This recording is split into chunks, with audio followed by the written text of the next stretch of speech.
ज़राअत के में खुशामदीद। शाहज़ेब जिलानी, ज़रार खोड़ो और वसतुल्लाह ख़ान का सलाम कबूल कीजिए। आज जुम्मा है, आपकी हम कॉल्स लेते हैं। हमारे पास पहले कॉलर हैं नॉर्वे से आसिम हमीद साहब। जी आसिम साहब, अस्सलाम वालेकुम। अस्सलाम वालेकुम जी, आप तीनों हज़रात को आदाब। कैसे हैं आप लोग? बस गुजर रही है, आप बताएं। बस पिछले कई सालों से हम एक ट्रेंड देख रहे हैं कि जितने भी ममालिक हैं उनमें जब भी कोई पॉलिसी फेलियर होता है तो वो रेफ्यूजीज, असाइलम सीकर्स और इमिग्रेंट्स को स्केपगोट बना के पूरा मलबा उन पर गिराने की कोशिश करते हैं। बरतानिया की जो फ्लॉप कंजर्वेटिव हुकूमत है उसने भी अपनी रेसिस्ट रवांडा पॉलिसी के साथ कुछ ऐसा ही किया, लेकिन इनडिफेंसिबल को डिफेंड नहीं किया जा सकता। हमारे यहाँ जो इस वक्त ऑपरेशन इलीगल लोगों के खिलाफ चल रहा है, अफगानों के खिलाफ भी चल रहा है, ये भी हमारी सिक्योरिटी और इकोनॉमिक जो फेलियर्स हैं उसको छुपाने की एक नाकाम कोशिश है कि सारा मलबा जो है तो इन अफगानों पे डाल दो, इनकी वजह से सब कुछ हुआ है। और ये जो है ये तासुब और नस्ल परस्ती पर ही मबनी है, इसमें कोई दो राय नहीं हो सकती। मैं चंद मिसालें आपको देता हूँ। कल आप के डॉन अखबार के एडिटोरियल में एक बात आई सामने कि हुकूमत से अपील की कि ये एक इंसान दोस्त पॉलिसी नहीं है, इसको जरा नजरसानी कीजिए। फिर chief policy maker Asim Munir साहब शाम को कहते हैं कि इसको डिफेंड करते हैं और वो कहते हैं कि नहीं, ये इस वजह से है क्योंकि हमें हर पाकिस्तानी की सेफ्टी पैरामाउंट है। अब ये डायलॉग या ये गवर्नमेंट के हद तक सच है, आप लोगों को पता है। APS के लवाहिकीन के लवाहिकीन से पूछे कि ये कितना सच है, क्या आपकी आंखों में आके डॉक्टर के साथ ये बात कर सकते हैं? नहीं, ये बात ये तभी करेंगे जब बंद दरवाजों में करेंगे, बंद हॉलों में करेंगे और इनकी मर्जी के सहाफ़ी सामने बैठे होंगे। सहाफ़ियों की अगर बात करें तो आपकी कम्युनिटी के एक तलत हुसैन साहब है, उन्होंने ट्वीट इस बारे में किया। उन्होंने कहा, तलत हुसैन साहब ने ट्वीट किया कि चक देम आउट। इन लोगों के बारे में उन्होंने कहा चक देम आउट, किया उनका ट्वीट है। अच्छा, चक देम आउट के उर्दू तर्जुमा क्या बनता है कि निकाल बाहर फेंकिए। ये रद्दी है जो निकाल बाहर फेंकिए। फिर उनकी नफरत यहाँ पे नहीं रुकी। जब अफगानिस्तान से हमें मात हुई तो उन्होंने क्रिकेट में तो उन साहब ने कहा, मात होने के बाद साहब ने कहा कि ये हमारी क्रिकेट का 9 मई है।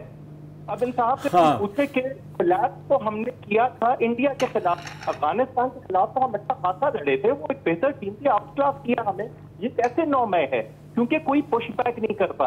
इंसान से कोई पूछे कि एनालिसिस अगर ड्रॉ करते हैं तो उसकी तशरीह भी करें कि क्या तशरीह बनती है, वो भी नहीं कर पाएंगे क्योंकि ये नफरत से भरी हुई एक ट्वीट थी। अच्छा, फिर इन साहब से अगर आप पूछें आपकी इश्तिहाल अंगेजी की वजह से उस दिन सिर्फ इन साहब के नहीं, कई और एंकरों के कई इतने बड़े और ट्विटर पे ट्रेंड क्या चल रहा था, नमक हराम। अरे कैसे नमक हराम है अफगान? आपने कोई इन पे एहसान किया है? आप सिग्नेचर के कन्वेंशन के जब आपने हम लोगों को रेफ्यूजी दिया, उनके नाम पे आपने 50 साल अमेरिका के पैसे खाए, क्या हम नमक हराम ना हुए? और अफगानियों से मैं ये कहूंगा कि दिल छोटा ना करें। हमने बंगालियों को भी नमक हराम कहा, हमने जो 70-80 साल पहले आए आज तक उनको मुहाजिर कह रहे हैं, हम बलोचों को बागी कहते हैं और हम पख्तूनों और सिंधियों को कौम परस्त बोलते हैं। तो ये हमारी पुरानी रवायत है। और खुदा की कसम, अगर फलस्तीन के बॉर्डर हमारे साथ होता तो आप उनको भी नमक हराम बोलते। तो ये जो इख्तियार, ये जो इस कदर नफरत है हमारे दिलों में अफगानियों के लिए और इनको जो इतना कमतर समझते हैं, तो ये मुझे कभी कभी शर्म होती है अपने आप को पाकिस्तानी कहते हुए। तो आसिम हमीद साहब, आपने जिस पुश बैक की बात की, आपने भरपूर अंदाज से अपना पुश बैक दे दिया। जो भी और दूसरी जो जिन ट्वीट्स की आप जिक्र कर रहे हो उनकी कमेंट्स भी पढ़ लें नीचे। वेल एक्चुअली ऊपर, क्योंकि आप तलत साहब पे आप रिप्लाई नहीं कर सकते, लेकिन आप कोट ट्वीट कर सकते हैं।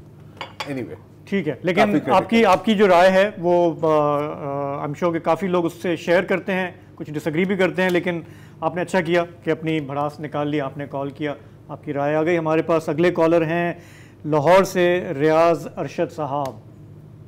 अस्सलाम वालेकुम पाकिस्तान। अस्सलाम वालेकुम पाकिस्तान जी। मैं कहते हैं वालेकुम अस्सलाम वैसे, लेकिन आपने पहले कर दिया। जी सर, ठीक ठाक हैं आप तीनों? जी जी, शुक्रिया। माशाल्लाह जी, पहली कॉल ही बड़ी जबरदस्त किस्म का बाउंसर मारा है। बहुत जबरदस्त बॉल की है, बिल्कुल बड़ी जबरदस्त कॉल की है। अच्छा, मैंने एक दो चीजें आप लोगों से शेयर करनी थी हमेशा की तरह। एक तो जो हमारे मुल्क के अंदर ये इंश्योरेंस की पॉलिसी है, लाइफ इंश्योरेंस की, तो उस बारे में कुछ कहना था कि जो इंश्योरेंस कंपनीज हैं वो पूरी दलीलें देती हैं कि जनाब ये हलाल है, और जो लोग कहते हैं ये हराम है वो भी दलीलें देते हैं। तो आप लोग प्रोग्राम बड़ा अच्छा करते हैं कि आप कहते हैं यार हम फैक्ट्स एंड फिगर से बात करते हैं, तो कभी हो सके तो इसके ऊपर कोई डिटेल एक प्रोग्राम कीजिए। क्या कि लाइफ इंश्योरेंस हलाल है या हराम है? हाँ जी बिल्कुल। क्योंकि वो हम तो अब जो ज्यादा लंबी बहस में नहीं, तो लास्ट लंबी कॉल कर सकते हैं।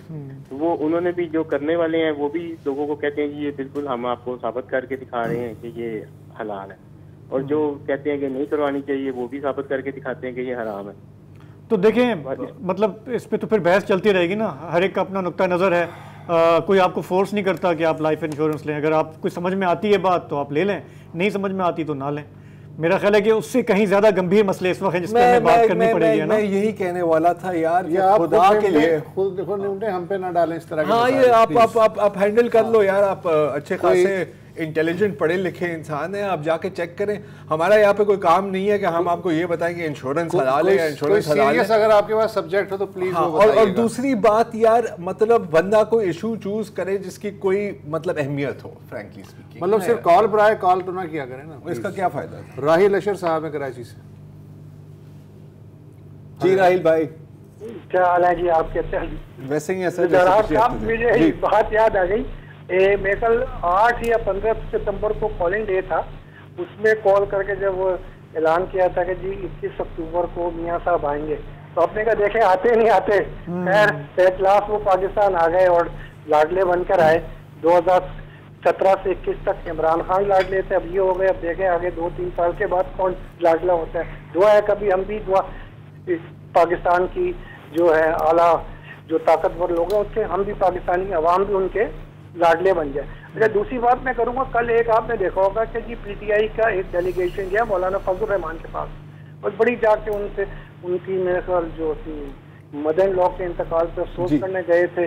उन्होंने बड़ा कहा जी हमें मिलके चलना है, ये सारा करना है। आपने जो बयान दिया, देखें उसमें दो बात करूंगा कि यही पीटीआई, यही इमरान खान उनको क्या बोलते थे, वो मैं यहाँ रिपीट नहीं करूंगा, उनकी अपनी इज्जत है। क्या कुछ बोलते थे मौलाना फजल रहमान के लिए, फिर पता चला कि जी वो पीपल पार्टी से भी अपने ताल्लुकात बहाल करना चाह रहे हैं। आसिफ जरदारी के लिए कि जी मेरे बंदूक के नोक पे हैं, मैं ये सारा कि जी मैं चोरों से हाथ नहीं मिलाऊंगा, मैं इनके साथ ही बैठूंगा। देखें सियासत में अनापरस्ती और ये जो होती है ना, अनापरस्ती कहने या ये एक वर्ड मेरे जहन में नहीं आ रहा, वो आप सियासत में नहीं कर सकते। सियासत में आपको अपने मौके के साथ थोड़ा बैंड करना पड़ता है। अब चूंकि इमरान खान साहब अकेले रह गए, प्रेसिडेंट अलवी साहब ने भी उनके लिए कुछ नहीं किया, उन्होंने उनकी बहन ने भी कहा जी वो उनसे नाराज हैं, तो वो कोशिश कर रहे हैं कि जी इसमें आने के लिए माजरत के साथ वो अपना थूक के चाट रहे हैं। तो पहले अगर वो ये सारी चीजें करते, जब एक दफा मुझे याद है नई असेंबली आई थी तो वो इकोनॉमिक के ऊपर इन्होंने कहा था जी हम चार्टर इकोनॉमी कर लेते हैं पाकिस्तान के बेहतरी के लिए, जी मैं तो आपके साथ बैठूंगा नहीं, आप चोर डाकू हैं। तो भाई आप चोर डाकुओं के साथ क्यों बैठ रहे हो जब आप अकेले पड़ गए हो सियासत में? तो देखिए सियासत का है, एक दूसरे के साथ इख्तलाफात होते हैं, इख्तलाफात को ख़त्म करते हैं। 90 की दहाई में बेनज़ीर के साथ और नवाज शरीफ ने एक दूसरे के साथ जो भी किया उनको रियलाइज़ हुआ। 2006 में उन्होंने COD किया, उसके बाद जैसे भी चले वो लोग साथ चलते रहे। तो इमरान खान को भी चाहिए कि जी बैठे अपनी गलती की माफ़ी मांगे और अपने किए पे शर्मिंदा होके कहे ठीक है जी जो मैं कहता था वो बिल्कुल गलत था, तो मैंने अल्फाज इस्तेमाल किए वो गलत है। और एक नया मेरे कल COD होना चाहिए तमाम पॉलिटिकल पार्टी। जब वो जेल से रिहा होंगे तो हो सकता है कि अपनी पहली प्रेस कॉन्फ्रेंस में यही बातें करें, लेकिन अभी तक तो हमें चिट्ठियों पर ही बस इतनी सी बात है कि सियासत में ना मुस्तकिल दोस्त हैं ना मुस्तकिल दुश्मन है। तो देखते हैं, अभी तो एक आगाज हुआ है ना एक राब्तों का, पता नहीं ये आगे बढ़ता है नहीं होता, इसको ओवर एस्टिमेट भी नहीं करना चाहिए। और दूसरी बात है यार कि मतलब हम लोग ना मीडिया प्लस पब्लिक, हम यार बातों को ना बहुत सीरियसली लेते हैं। उसने ये कहा, आप तुम देखो कि हमारी जो हेडलाइंस होती हैं वो क्या होते हैं, ये नहीं हुआ कि ये हुआ है, ये इसने ये कहा है। फिर अच्छा वसत ने कहा कि यार ज़रार चोर है, फिर आप ज़रार का बीपर लेंगे वो कहेंगे यार इससे बड़ा चोर है। 3 हेडलाइन आपकी यहाँ निकल गई। इसको कहते हैं स्टेटमेंट जर्नलिज्म। तो कहते हैं ना यार वर्ड्स आर विंड, इन पर इतना बंदा फोकस ना करे तो बेहतर होता है। मतलब मेरी एक नाकिस राय है। एनीवे, मोहम्मद तारिक है इस्लामाबाद से। अस्सलाम वालेकुम सर। जी वालेकुम सलाम, क्या हाल है जी? ठीक है, खैरियत से? जी शुक्रिया सर। बात करना चाह रहा हूँ पाकिस्तान में जो अभी इंसाफ का निज़ाम है, ये इंटरनेशनल इदारे क्यों नहीं देखते इस इंसाफ को जो पाकिस्तान के बीच में दिया जा रहा है? हमें 123-24 में नंबर पे रखा हुआ है, जबकि इस वक्त जो इंसाफ पाकिस्तान में दिया जा रहा है मेरे ख्याल में हम दूसरे तीसरे नंबर के ऊपर आना चाहिए हमें। नीचे से या ऊपर से? तो जी नीचे से नंबर पहले नंबर पे या ऊपर से पहले नंबर से? नहीं, ऊपर से पहले नंबर पे, नीचे से तो है हम। अच्छा, ऊपर से पहले नंबर के ऊपर आए ना, पहले दूसरे तीसरे नंबर पे। क्योंकि देखिए कौन से दुनिया के बीच में जो है वो ऐसा हो निज़ाम के जहाँ पे आप मुजरिम को लाएं और लाके इंसाफ भी दें, उसको प्रोटोकॉल भी दें और उसको जलसा भी करवाएं। तो ऐसा दुनिया में कहीं नहीं होता। इतना हाई किस्म का जो है ना इंसाफ है हमारे मुल्क में। और अभी कुछ दिनों के बाद इंशाल्लाह एक और भी है, उसके बीच भी अदालत बहुत अच्छा इंसाफ करेगी। तो उसके लिए सिर्फ मैं छोटी सी बात करना चाहता हूँ कि एक मालिक मकान जो है ना, उसको खत मिला और उसने खत पढ़ा तो जब समझ में आया कि चौकीदार के नाम पे खत है ये। तो उसमें लिखा हुआ था कि आज रात को हम तुम्हारे घर पे डाका डालेंगे और चौकीदार को लिखा तुम तैयार रहना। मालिक ने चौकीदार को बुलाया कि भाई ये देखो खत है तुम्हारे नाम पर, ये तुम क्या करना चाह रहे हो? चौकीदार गया थाने में और बुला के ला मालिक को पकड़वा दिया कि इसने मेरा खत खोला है। और मालिक बेचारा जेल के अंदर है। अच्छा, चौकीदार घर के अंदर है और जो है वो डाकू है वो उनको बुला रहा है कि अभी आप आ जाओ, आराम से आके बैठो, क्योंकि मालिक को मैंने बंद करवा दिया है। लेकिन इस चीज का साइफर से कोई ताल्लुक नहीं है। तो इंशाल्लाह ये निजाम जो है ना हमारा ये इसी तरह चलेगा और चलता रहेगा। मैं कहता हूँ पाकिस्तान जिंदाबाद। इस तरह का मुल्क आपको दुनिया में कहीं नहीं मिलेगा। यहाँ पे आप अपनी मर्जी का इंसाफ लें, जैसा मर्जी आप जो मर्जी करें, खुल के करें। It's a free country sir. बिल्कुल। अब इतनी आज़ादी आपको कहाँ मिलेगी? सही बात है। कभी कभी तो संभाली नहीं जाती इतनी आज़ादी। यार ये सरकास्टिक बातें नहीं कर रहे थे? मेरा नहीं ख्याल, पता नहीं। मुझे तो आपको क्या लग रहा है? आप अपना मतलब निकालें। मुझे सरकाज़म की वैसे भी कभी समझ ही नहीं आई। सुना है मैंने कैसी कोई चीज़ होती है। अब्दुल अजीम साहब हैं कराची से। अस्सलाम वालेकुम सर। वालेकुम। अब्दुल अजीम बात कर रहा हूँ, क्या फैसल कॉलोनी कराची से। जी जनाब। हाँ, ये एक मुझे कौमी परचम की हुर्मत के मुतालिक एक तवज्जो दिलानी थी कि जिस वक्त अगर आप अब्दुल्ला शाह गाजी के मज़ार से टुवर्ड्स बिलावल चरंगी के लिए चलें तो लेफ्ट हैंड पर जैसे ही बहरिया की बिल्डिंग से थोड़ा आगे जाते हैं तो एक मस्जिद है।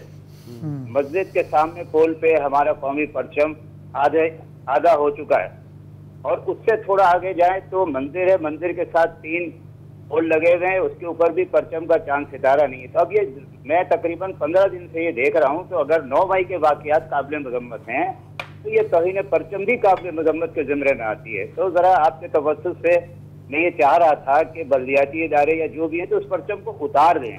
अच्छा अब्दुल अजीम साहब, आप कई बार गुजरे हैं वहाँ से, इसके लिए ममनून रहूंगा। जी, तो ये मतलब क्या मस्जिद वालों ने लगाया होगा ना, या किसने इंतजामिया ने लगाया, क्या है?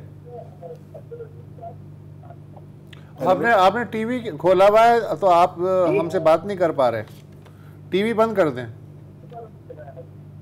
ये जब 14 अगस्त आया था तो मेरा ख्याल है कि ये जो हमारी बल्दियाती अच्छा आप जो है टीवी देख रहे हैं, आपसे बात नहीं हो पा रही इसलिए कि वो टीवी ज़ाहिर डिले होता है। थैंक यू सो मच, आपका मसला बहरहाल आ गया है। जी बिल्कुल। शहाद सिद्दीकी साहब हैं कराची से। अस्सलाम वालेकुम सर। अस्सलाम वालेकुम। पहली बात तो इस पाकिस्तान में एक वाहिद इलेक्शन ऐसा आ रहा है, किसी भी इदारे को नहीं पता ये इलेक्शन कब होगा, किसी को भी। ना इलेक्शन कमीशन को पता है, ना लोगों को पता है, ना सियासतदान को पता है, ना अदलिया को पता है।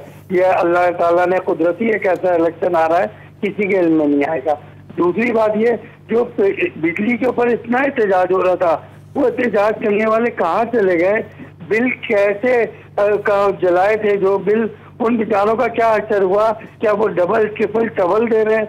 इसके बारे में कोई आज तक अभी तक कोई चीज नहीं सामने आ रही है कि उन बिल जलाने वालों का अंजाम क्या हुआ। अब आप ये बता दें कि महंगाई तो अपनी जा रही है।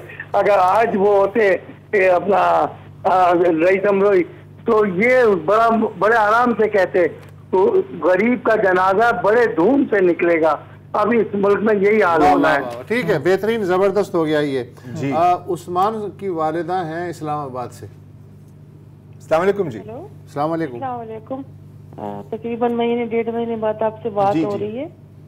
इलेक्शन सर पे है, तो अब हम किसको वोट दें? आप मुझे ये बताएं। हमारे सामने तो सबके मुंह ही स्याह हो चुके हैं। किसी ने कुछ किया, किसी ने कुछ किया, किसी ने कुछ किया। अब हमारे जितने मेरे हल्के के लोग हैं, जान पहचान के लोग हैं, वो कहते हैं हमें तो कोई ईमानदार बंदा नजर ही नहीं आ रहा पाकिस्तान में। अब आप मुझे बताएं तो फिर मत वोट दीजिए, मत वोट दीजिए। अच्छा, मैं एक और पेशकश कर सकता हूँ यहाँ पर, आप जिसको भी वोट दे कोई फर्क नहीं पड़ने वाला क्योंकि ये बड़ी एक मजेदार इलेक्शन होने वाली है। आई थिंक इस वक्त अगर हम एक प्रेडिक्शन करें तो आई थिंक 80% 90% ये दुरुस्ती होगी कि सेंटर में नून लीग, उनके साथ ये 2-3 छोटी मोटी जैसे परवेज़ खटक वाली या IPP और इस तरह की PPP सिंध में वो भी कोalition पार्टनर बन जाएंगी। कुछ सीटें मिल जाएंगी PTI को, क्योंकि ऐसा नहीं लगना चाहिए कि यार मतलब बिल्कुल आपने उनको आउट कर दिया है। तो मेरा तो ख्याल है कि यार पैसे बचाएं, मुल्क वैसे ही मकरूज़ है और बस बता देंगे कौन जीत के, और हम इतने में एक ब्रेक लेते हैं।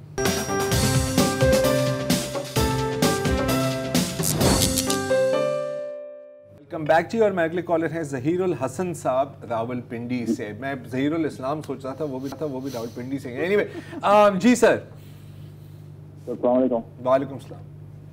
अच्छा सर, आपका प्रोग्राम मैं देखता हूँ, बहुत पसंद आता है मुझे प्रोग्राम आपका, मालूमाती प्रोग्राम होता है आपका।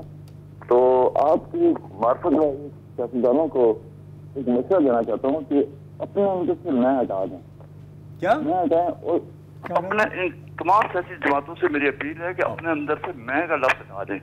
मैं जब होगी तो अवाम और मुल्क के लिए आप कुछ नहीं कर सकते।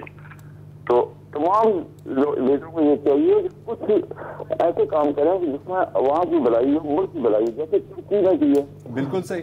आज जी तो देखें, पता है क्या, तो ये लोग अपने अपने करते हैं, तो जब अपने अपने करेंगे तो मुल्क की भलाई नहीं होगी, कानून साजी नहीं होगी। आप आज हर अदारा आपके सियासी लीडरों का हैवी है, और इनकी अपने नाकामियाँ इसी वजह से हैं कि इनके अंदर मैं ये वजह के साथ बैठते नहीं है।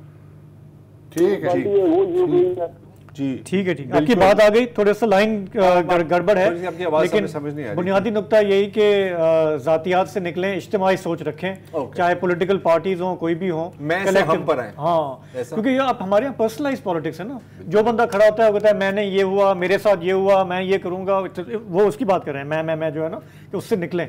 मेरे से बेहतर पॉलिटिक्स कोई नहीं जानता। हाँ, I am the I, me and myself। I am the हाँ, me myself and I। me myself। Okay, so Toronto से हमारे पास अगली कॉल है, बिलाल बशीर साहब। सर जी, अस्सलाम वालेकुम। वालेकुम बिलाल साहब, मेरी आज ख्वाहिश है कि मैं थोड़ी माजी की सैर करवाना चाह रहा था, अगर टाइम हो तो। कितना माजी में जाएंगे? हाँ, और कितना टाइम लेना है? मेरी पैदाइश है 1983 की, तो 40 साल के साल में। तो वहीं से शुरू करेंगे यार 83 से शुरू करेंगे। 1983 से ऑनवर्ड में आपको थोड़ा थोड़ा। ओके, आपके पास 2 मिनट है। हाँ, 2 मिनट है। उसमें जितना कर सकते हैं करें। 2 मिनट है। तो 1983 में जब मैं पैदा हुआ तो उस टाइम पे बड़ा कंजर्वेटिव माहौल था, और एक ही PTV होता था सुबह के टाइम पे। मुस्तनसर हुसैन तारड़ साहब। चले, 1983 का आपने हाल बता दिया, आप बताइए कि 2023 में क्या मसला है? अभी 1984 में आना। नहीं, अच्छा, 2023 क्या नाम है, जब क्या नाम है जमहूरियत आई तो उस टाइम पे NTM और STM, और उसके बाद फिर हमने जो एक देखा इनलाइटेंड मॉडरेशन वाला दौर। हाँ जी, वो सब देखा। आज क्या कहना चाह रहे हैं कि अब क्या करें? तो अब क्योंकि मैंने 2015 में पाकिस्तान छोड़ दिया था, लेकिन फिर भी मैं इन टच तो रहता हूँ, लेकिन मुझे कुछ। सर आप ये बताइए आज क्या करें? आप फौरन बताएं, मुद्दे की बात पे आए।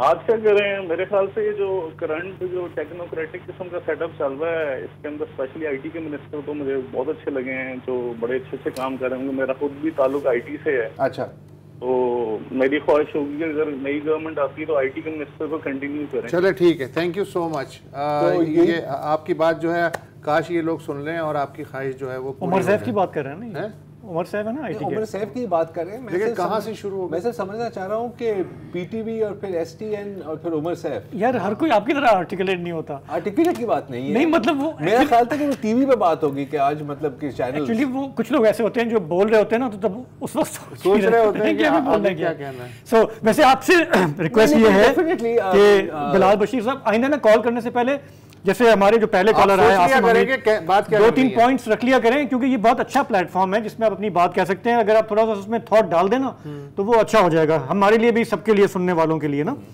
तो जाहिर है कि मिनिस्टर जो भी हो अच्छा ही होना चाहिए इसमें, तो आई डोंट, इसमें भी वी कांट, ये तो नहीं कहेगा कि यार मुझे तो मतलब जो सबसे निकम्मा बंदा चाहिए ना वो मुझे चाहिए। नहीं, लेकिन इसका ताल्लुक 1983 में इनकी पैदाइश से, हाँ, उससे कोई ताल्लुक नहीं है। मोहम्मद उस्मान है ठट्टा से। उस्मान साहब, हेलो जी, अस्सलाम वालेकुम। हाँ वालेकुम, क्या हाल है? खैरियत है? जी जी, शुक्रिया। आप बताएं। आप सब ठीक हैं, खैरियत से हैं? मेहरबानी मेहरबानी। आप एक इशू है आपको बताना था। हाँ, बताएं। सिंध गवर्नमेंट का ये हाल है कि जो रिटायर होता है बंदा, उसको कोई बेनिफिट नहीं मिल रहा है जी। कोई बेनिफिट नहीं मिल रहा है। मैं ठट्टा से तय रखता हूँ, मेरी बीवी रिटायर हुई है, लेकिन ये कि कोई 1 रुपया भी न लीव इन कैश का मिलता है और न अपना कम्यूटेशन मिलती है। वो क्या कहते हैं, वो क्या कहते हैं जिन्हें ये सब देना है? ट्रेजरी ऑफिसर है, एक अपना मंगी है 1000 खाने का, उसको बिठाया इन लोगों ने। वो कहता है 15% दो, 10% दो, अभी पैसा ले जाओ, नहीं तो हम जो है 5/3 को रिटायरमेंट हुई है, 5 मार्च को, 1 रुपया अभी तक नहीं मिला है। वो अभी तक अपनी सीट पे है, खिदमत में वो बैठा हुआ है सीट के ऊपर। अच्छा, क्या पूरा नाम है? अल्ताफ मंगी, और उसका additional district account officer. Altaf मंगी, एडिशनल डिस्ट्रिक्ट अकाउंट ऑफिसर। और महकमा तालीम, हमारा महकमा तालीम से ताल्लुक है। अच्छा, वो भी महकमा तालीम का ही हुआ ना मंगी साहब? नहीं भाई, वो तो ट्रेजरी ऑफिसर है ना। वो तो ट्रेजरी ऑफिसर है ना। सही है, समझ गए, ट्रेजरी ऑफिसर। ये ट्रेजरी ऑफिसर के पास जाते हैं ना, फिर वो पैसा देता है ना ठट्टा में। हाँ, ठट्टा में। ठीक, तो ये सिस्टम है हमारा निज़ाम हुकूमत का, जो हर चीज़ पे सबसे आगे, हर चीज़ पे परसेंटेज पहले दो, इत्थे रख, तो फिर अपने पैसे कहते हैं स्पीड मनी। तो वैसे आजकल निगरान सेटअप, हाँ, निगरान सेटअप में मैंने सुना है कि हो सकता है, नहीं देखो तो ऊपर है ना यार, ब्यूरोक्रेसी तो फिर भी ब्यूरोक्रेसी नहीं, बंदे सारे हटा दिए हैं, सब तो नहीं हटा सकते ना, काफी लोगों को हटा दिया है, लेकिन इसको तो नहीं हटाया ना। अब ये देखो, एक तो ये बात के हमारे प्रोग्राम पे आके कोई किसी का नाम लेते, कुछ पता नहीं है, बड़ी बात है क्या है कि है ना, लेकिन चले हम उस नाम को अगर हम नजरअंदाज भी करें, ये शिकायत तो हमें सुबह शाम हर जगह सुनने को मिलती है, और ट्रेजरी से शिकायत तो ज्यादा होती है। अच्छा, उसके जो विक्टिम्स हैं वो बेचारे वो लोग होते हैं जो खत्म है, जो जिनका सारा दारोमदार इस पेमेंट पे होता है आइंदा के लिए, इसीलिए तो 10% लेते हैं उनसे। तो आपकी वाली बात कि अगर निगरान सेटअप आया हुआ है और वो सिस्टम फिलहाल थोड़ा सा हिला हुआ है, तो नहीं, मैं कहने का मकसद ये था कि क्योंकि निगरान सेटअप है तो हो सकता है कि उनको अपील करने से कुछ आपको मिल जाए। मैं ये कहना चाह रहा था, बहुत कम, एक छोटी सी विंडो है आपके पास सर, तो अभी अगर कुछ करना है तो फिर आपको पता है कि फिर वही होना है। और एक वक्फा ले,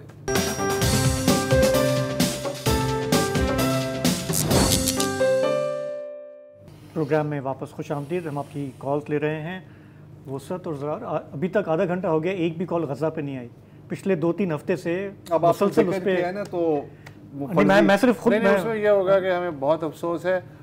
असल में बात यह है कि मेरा जो गली है उसमें जो गटर का मसला है, ठीक है, नहीं उससे एक हफ्ते में आप नहीं थे, हम लोग बैठे थे, मुसलसल उस पर कॉल्स आ रही थी। एंड आई थिंक मेरे लिए बड़ा इंटरेस्टिंग होता है कि लोग इस वक्त क्या सोच रहे हैं ना। सर वो वेव्स में आती हैं चीज़ें, समझ रहे हैं ना, वेव्स में आती हैं, क्योंकि हम अभी प्रोग्राम में आने से पहले ही हम आपस में जब थोड़ी सी बात कर रहे थे कि पिछले 2-3 घंटों में वहाँ पे इंटरनेट कट हो गया है, बिजली कट हो गई है, और ज़बरदस्त वहाँ पे हमें कुछ नहीं पता अंदर क्या हो रहा है, अंदर क्या हो रहा है, और 3 हफ्ते इस मामले को हो चुके हैं। लेकिन बहरहाल मैं एक चीज़ में, क्योंकि आपने मौजू छेड़ ही दिया है, तो कल ही हम बात कर रहे थे ना कि यार ये जो मुस्लिम ममालिक हैं ये क्या कर सकती हैं, क्यों कुछ नहीं कर सकती। तो शायद एक बहुत बड़ी वजह हमारी इम्पोर्टेंस, मैं कहूँगा कि ये है कि हमारे यहाँ डिबेट की है कि यार लाइफ इंश्योरेंस हलाल है या हराम है। हाँ, कि थियोरी ऑफ एवोल्यूशन के खिलाफ आप बयान दें। जब आप इस तरह की चीज़ों में फंसे रहेंगे तो बहुत सा आपने क्या करना है। दूसरी बात ये कि ये जो क्या कर लोगे तुम चैनल्स हैं, ये बेसिकली ये नशा और अद्वियात हैं। ये इसी टीकों में क्या भरते हैं रोज़ाना, नवाज शरीफ, फलाना केस, लेवल प्लेइंग फील्ड, ये है वो है।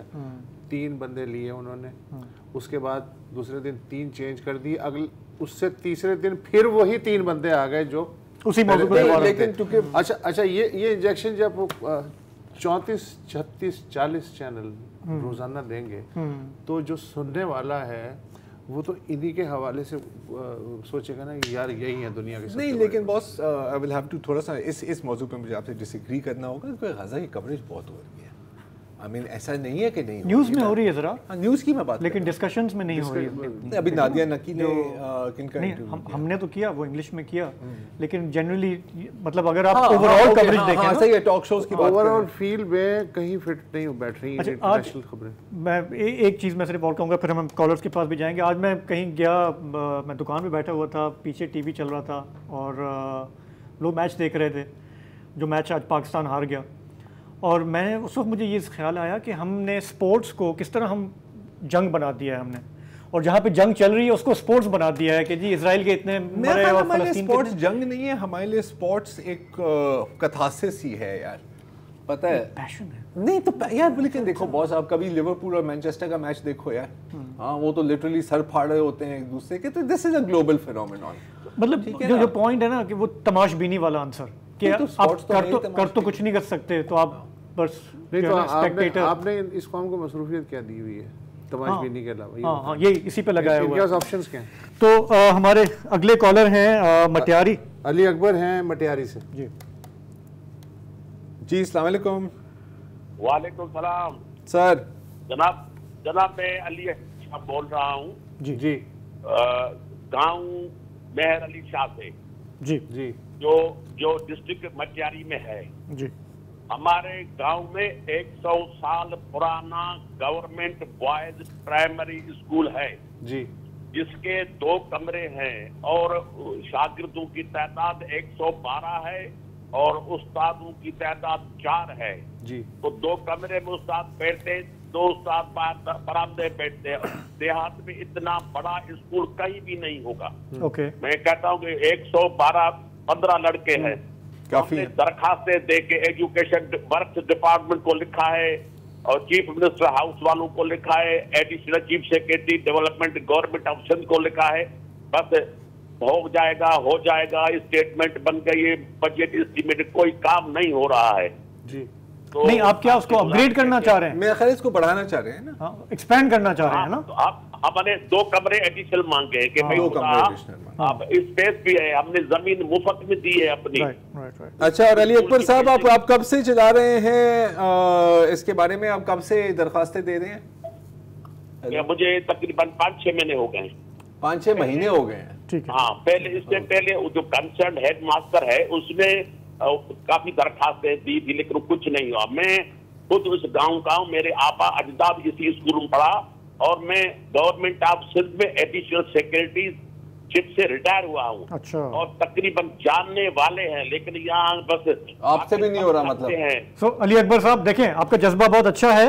अभी इलेक्शन सर पे है, MNA MP आएंगे, उनसे वादा ले लें, उनको बोलेंगे यार हमें ये कंफर्म ऐलान करो, आगे छोटा सा जलसा आपका रखते हैं ताकि फिर आपका काम हो जाएगा। नहीं, सही जलसा वाला साथ तो कहेगा ऐसे लोगों को खुदा बचाए। ये बात अच्छा, ओके सॉरी, मैं नहीं कह रहा, लेकिन बहरहाल काम कराना है तो आपको जो है कुछ ना कुछ तो करना पड़ेगा। दिल से आवाज निकली अभी बॉस, दिल से आवाज निकली है, दिल से जब आवाज निकलती है तो ऐसी ही निकलती है। पार्टी की हुकूमत है, 15 साल से क्या बात करते हो यार, पढ़े लिखे आदमी जट लोग नहीं है भाई, क्या बात करते हैं। अच्छा, सही बात है सर, सही बात है, मैं आपके साथ हूँ। ठीक है, चलें फिर, good luck. I don't know how you will do it, लेकिन इनका लहजा बता रहा है कि बेचारे कितने सताए हैं। कैसे ना हो, क्यों ना हो यार। वहाँ पे वो बंदा 15% के लिए बगैर आगे पैसे नहीं दे रहा। यहाँ पर 2 रूम का स्कूल है जिसमें 150 बंदे हैं, 1200 शागिर्द। नहीं 1200 कह रहा। तो चलें, असगर अली हैं, कुछ कहना है इनके बारे में, मटियारी के बारे में? असगर अली साहब हैं कराची से। अस्सलाम वालेकुम। जी अस्सलाम वालेकुम। तीनों साहब को मेरा सलाम। और एक डेफिनेशन के अगर बताया कि हमारे मुल्क जिस स्टेट से गुजर रहा है, बनाना रिपब्लिक और कैंगरू कोर्ट्स, इनको डिफाइन करेगा, बड़ी मेहरबानी। अच्छा, इंटरेस्टिंगली इनफ बनाना रिपब्लिक का लफ्ज इस्तेमाल किया जाता है, लेकिन वो क्या कहते हैं, गलतुलाम है ये। हम इसका माने निकालते हैं कि यार बिल्कुल एक ख़त्म किस्म की अजीब व गरीब मजाक ख़ेज़ रियासत है। बनाना रिपब्लिक जहाँ तक मुझे याद है उन रियासतों के लिए थी जिनका एक ही एक्सपोर्ट होता था कि यार ये बस केले एक्सपोर्ट करते हैं, ये बनाना रिपब्लिक है। So that was it. Kangaroo court, लेकिन जहाँ पर आपने बात की तो अब इसमें मैं मज़ीद कुछ कहना नहीं चाहता क्योंकि कंटेम्प्ट ऑफ कैंगरू कोर्ट नाम की भी एक चीज़ होती है, तो मेरा ख्याल यही छोड़। नहीं, कैंगरू कोर्ट वैसे होती क्या है?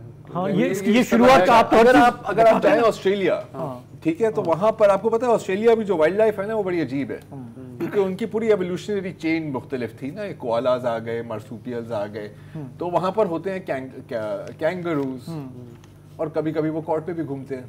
नहीं यार, ये क्या जरा कितने कॉन्फिडेंस से जब पता ना हो फिर भी बोल देते हो यार।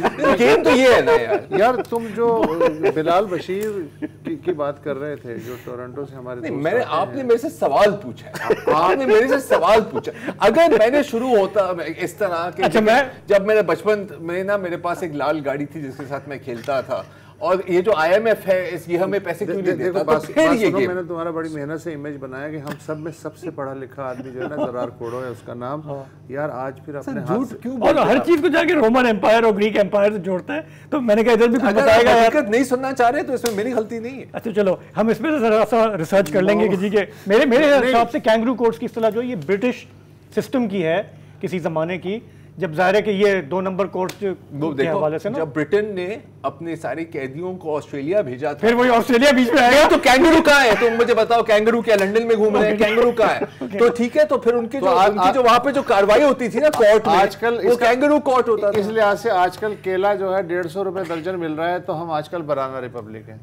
अगर लॉजिक है तो फिर ये भी ठीक है। मैं तो कहता हूँ कि बिल्कुल ठीक। मोहम्मद सलीम साहब हैं कराची से। सर माफ कर दीजिएगा, सलीम साहब फरमाइए। अस्सलाम वालेकुम। जी अस्सलाम वालेकुम। सर जी, मैं 2 दफा पहले फोन किया था, वो वही मसला है, वो जो टेगरोल की टेबलेट का एपिलेप्सी के लिए, टेगरोल की टेबलेट, लेकिन वो जो है वो हम जैसे तैसे करके ले ही रहे हैं, क्योंकि वो तो बच्ची तो जो है वो सरबत फाड़ लेगी, दांत के नीचे जुबान ले लेगी, तो हम तो और फंस जाएंगे, तो वो कहीं ना कहीं से इंतजाम कर लेते, लेकिन वो हुआ कुछ भी नहीं सर।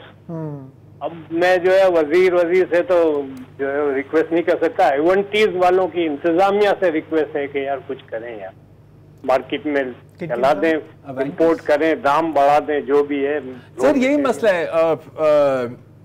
ये मुझे याद पिछले मेरे ख्याल एक दो हफ्ते पहले हमने एक दूसरी बात ये है कि इमरान खान साहब जेल में है हमारे, तो जेल, मैं तो बहुत कम पढ़ा लिखा आदमी हूँ, लेकिन जेल से मुतल्लिक मुझे 2 किताबें पढ़ने का इत्तेफाक हुआ है। एक शोरिश काश्मीरी मरूम की किताब फसे दीवार जिंदा, चट्टान के एडिटर होते थे, और दूसरी किताब जो है सैयद अबुल आला मौदूदी की तफहीमुल कुरान है, उसमें उन्होंने लिखा है सेंट्रल जेल मुल्तान, वो दिबाचे में, कि मैं जो है वो काम कर रहा था, लेकिन वो मसरूफियात ऐसी थी कि तफहीमुल कुरान पे काम नहीं हो पा रहा था, तो सुए किस्मत अल्लाह का करना ऐसा हुआ कि मुझे सेफ्टी एक्ट के तहत बंद कर दिया गया, तो अब मैं जो है वो ये दूसरी जेल जो है इंशाल्लाह मुकम्मल कर लूंगा अनकरीब। तो ये भी देखें ना, अब ऐसे भी लोग इमरान खान भी कोई किताब लिखे है ना, बड़ी इंटरेस्टिंग पॉइंट है। उन्होंने जो अपनी किताब लिखी थी सर, हजारों लोग हैं इस तरह, वर्ल्ड हिस्ट्री, हजारों लोग। हिटलर ने माइन काम्फ कहाँ लिखी थी? जेल में, वो भी डिटेंशन में लिखी। बहुत इस तरह बहुत होता है, करने वाले कर लेते हैं। हाँ, इनफैक्ट जेल में एक्चुअली और कोई कुछ हो ना हो, पढ़ने लिखने का टाइम मिलता है ना, जो आपको बाहर नहीं मिलता। तो जो लोग असीरी काट कर आते हैं ना, कभी कभी काफी कुछ सीख कर भी आते हैं वहां से।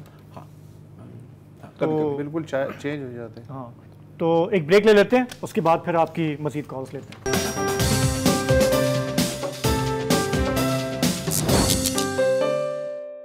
Welcome back. चौधरी ज़मीर साहब हैं इस्लामाबाद से। जी चौधरी साहब। जी अस्सलाम वालेकुम सर। वालेकुम।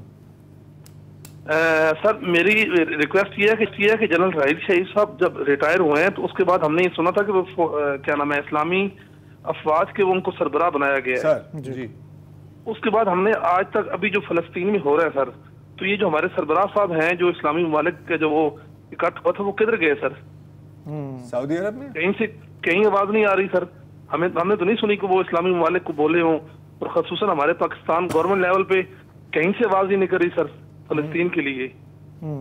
आवाज तो निकल रही है, मतलब बयान तो आ रहे हैं रोज। अब उससे आगे जाहिर है कि कुछ होना चाहिए नहीं होना चाहिए, ये दूसरा सवाल है। वरना बयान तो रोज सियासी पार्टियां भी दे रही हैं, आर्मी चीफ ने भी दिया है, प्राइम मिनिस्टर ने भी दिया है, उस हद तक तो चल रहा है मामला। नहीं सर, ये तो चल रहा है, ये तो बस सिर्फ जुबानी हद तक तो कोई फायदा नहीं। आप क्या चाह रहे हैं? हमारे आप क्या मुसलमान जो उनसे सर जिहाद के लिए आवाज दे रहे हैं, कोई हर्ज नहीं, मरना तो एक दिन वैसे भी है सबने। ठीक है, कोई हर्ज नहीं है, क्या हर्ज है? हमारे वो मुसलमान भाई वो यकीन करें देखा नहीं जाता उनको। नहीं बिल्कुल, मैं आपके जज्बात को समझ रहा हूँ सर, बिल्कुल।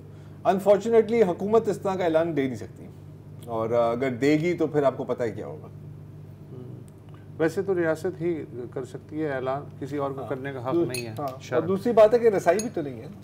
और दूसरा ये भी ना भूलें कि माजी में जब हमने जिहाद किया है और लड़ा है तो उसकी हमने फिर ठीक ठाक कीमत भी चुकाई है। देखो तो जितना भी आपको आप दिल दुखता है, लेकिन ये फैसला कि आपने उसमें हिस्सा लेना है, लड़ना है, ये एक इज्तिमाई फैसला मुल्क का तो हो सकता है, लेकिन ये किसी फर्द वाहिद का नहीं हो सकता। नहीं, और देखें लॉजिस्टिक्स का भी तो एक इशू है ना बॉस, आप पहुंचोगे कैसे, ये भी तो एक सवाल बनता है ना। तो देखें मेन जो स्टेक होल्डर्स हैं they are the neighbouring Arab and Muslim states. हम यहाँ पे बैठ के क्या कर सकते हैं? हम दुआएं पढ़ सकते हैं, आप पैलेस्टीनियन बिजनेसेस को सपोर्ट कर सकते हो, आप उनकी आवाज़ को एम्पलीफाई कर सकते हो, और आप कोस सकते हो। जो इस वक्त बस में है वो किया जा सकता है, यही किया जा ज़्यादा क्या यही किया जा सकता है। काशिफ रंधावा साहब हैं लैया से। हेलो जी, अस्सलाम वालेकुम। वालेकुम सलाम। अच्छा, मैं एक्चुअली ये कहना चाह रहा था बेसिकली कि ये जो आप मतलब डेमोक्रेसी को हर वक्त करते रहते हैं, हम सो सॉरी अगर आप हर्ट हो तो पहले आप बात तो करें तो फिर हम हर्ट होंगे ना यार। डेमोक्रेसी जो है ये आपको कुछ भी सोफा नहीं दिया सिवाय पर्सनल वेंडेटा के, ठीक है, पर्सनल गेनिंग के अलावा। अब देखें ना मेरी बात, मुझे आपकी आवाज नहीं आई, अब एक मिनट सुन ले थोड़ी सी, अगर आप माइंड ना करें तो। हम आपको कहाँ रोक रहे हैं? सिंध में क्या हुआ है, सिंध को पूरे को आप एवल्यूट करें अगर, तो सिंध में क्या हुआ? सिंध में अभी भी जो ना वो भुट्टो जिंदा है। अवाम इज नॉट, देखिए मुझे आपकी आवाज नहीं आ रही, जस्ट पूरी उसके बाद बोल लीजिएगा। तो जब तक आप लोग अपने सिस्टम को प्रॉपर नहीं करेंगे, आई मीन मुझे पता है कि पाकिस्तान हैज बिकम प्रॉब्लिस्तान, लेकिन इसका कोई सोल्यूशन तो होगा ना। Someone has to take initiative, किसी को तो मिल बैठ के बैठना होगा कि भाई इसका मुल्क नहीं चल सकते। अब देखें ना कितने सालों से डेमोक्रेसी हुई, क्या आउटकम निकला है, बता दिए मुझे आप, अगर आप बता सकते हैं तो I will be grateful. Islama Iqbal ने तो वाज़े कहा कि जो पार्लियामानी सिस्टम है ये तो बिल्कुल फिजिबल नहीं है मुसलमानों के लिए। वो तो इसके लिए सख्त बोले थे कि 200 ages can't produce a man wisdom. तो अल्लाह के बंदो माइंड ना कीजिएगा, आप बड़े बुजुर्ग हैं मेरे सारे। देखिए मुझे आपकी उम्र क्या है काशिफ साहब? जी जी, आपकी उम्र क्या है? मेरी उम्र 48 है। तो यार हम आपके बुजुर्ग कहाँ से हुए यार? मैं 50 हूँ बॉस।